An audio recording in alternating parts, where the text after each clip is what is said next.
We're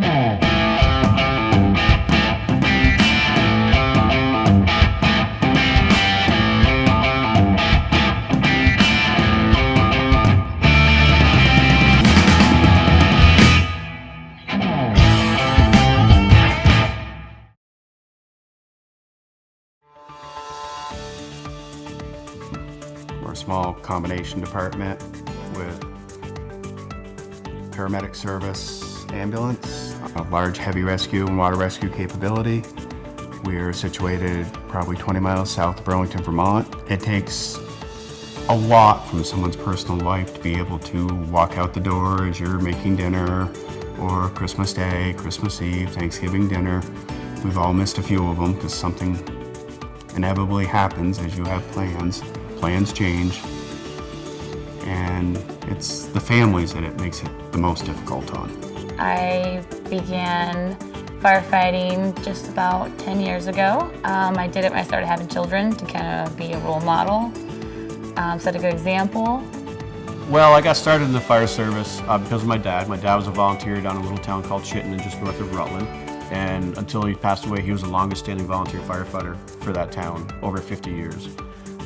Pretty proud of that fact. Over the years, we've worked everything from large Amtrak derailments with entrapment to plane crashes, to every sort of nightmare a community could have. Charlotte has a very, very good training program. We touch everything from cleaning the apparatuses to taking apart cars.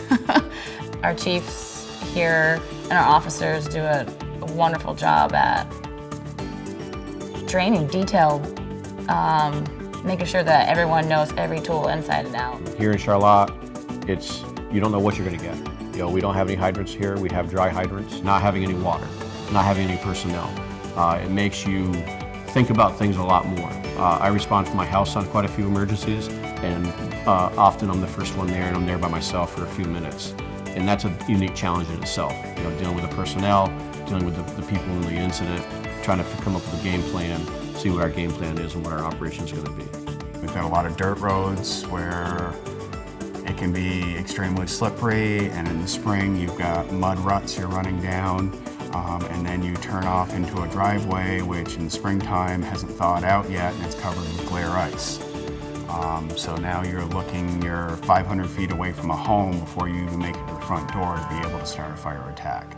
An area like Vermont is, you normally know that person whose house you're responding to, or a car accident. You are 9 times out of 10 gonna know that person.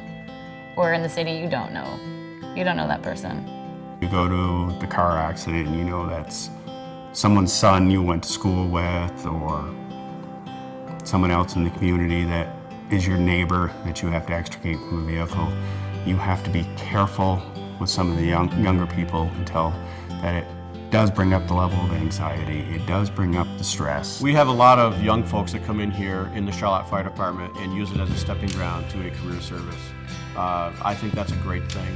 You know, it hurts us because we have them for 2 or 3 or 4 years, but then we lose them. But it's also a reputation thing that when they do leave the Charlotte Fire Department and go to a career department, they're trained and ready to go.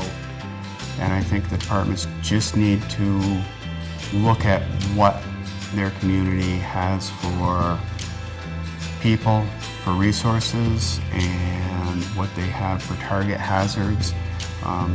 The disciplines that we participate in here have been items because we just can't stand back. Over the last 30 or 40 years this has happened, so next time it happens we are going to be trained and prepared to deal with this situation. We're not going to just stand back and watch. I've done a lot of other part-time jobs while I've been a firefighter, but I come back to the fire department.